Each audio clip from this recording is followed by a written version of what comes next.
it is often said that the Second World War began in the trenches of the first one. Indeed, as much as politicians were convinced that World War I would be the war to end all wars, they did nothing to ensure humanity would not repeat the same destructive folly. On the contrary, the way the war ended and the peace treaties that followed could only pave the way for an even more devastating conflict.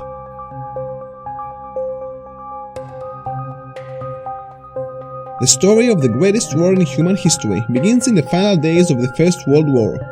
The Great War, as it was called, brought the two major European alliances against each other in an all-out conflict. On one side were the Entente allies, France, Russia and Great Britain. On the opposing side were the Central Powers, Germany, Austria-Hungary, the Ottoman Empire and Bulgaria. The Great War began in 1914, and since then Germany had been fighting on two fronts. In the west against Great Britain and France, and in the east against Russia.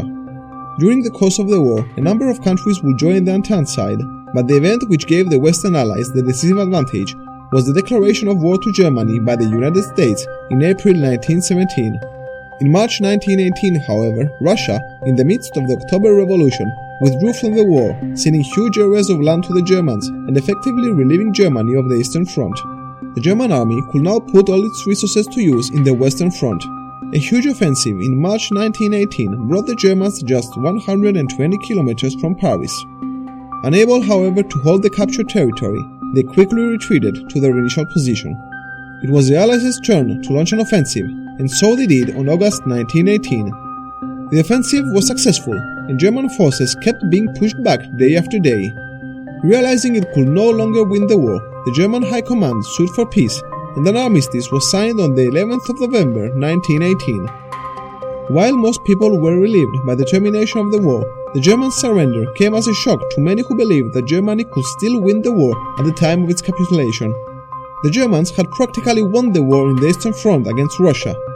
In the Western Front, a successful German offensive, even of limited duration, had taken place that very year. Furthermore, for the whole duration of the war, fighting had taken place almost entirely on French and Belgian territory. Germany had not been penetrated by Allied forces, and an eventual invasion of German territory was still afar. The perception that victory for Germany was still a possibility at the time of its surrender permitted Paul von Hindenburg and Erich Ludendorff, the two generals in head of the German army during the war, to create and spread the stab-in-the-back myth. The stab-in-the-back myth, as it was eventually shaped by right-wing politics during the 20s and 30s, claimed that the German army itself had not been defeated at the end of the war.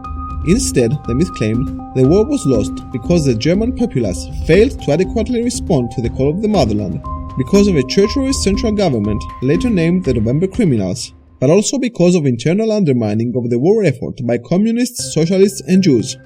The fact that all of Germany's allies, Austria-Hungary, the Ottoman Empire and Bulgaria, had already capitulated, or the fact that American soldiers were arriving in Europe to fight on the Allied side at the rate of 10,000 soldiers per day did not mean much for the myth's supporters.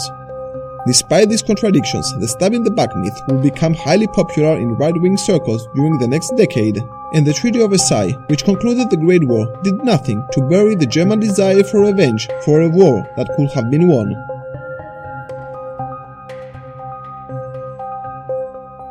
If you would like to learn more on World War II, Bullet Point History has compiled for you a list of books and documentaries that will surely interest you. Just follow the links in the video description. Click on the left to subscribe to Bullet Point History and never miss a single release. Click on the right to watch more Bullet Point History videos. I'm Michael Silver, thanks for watching.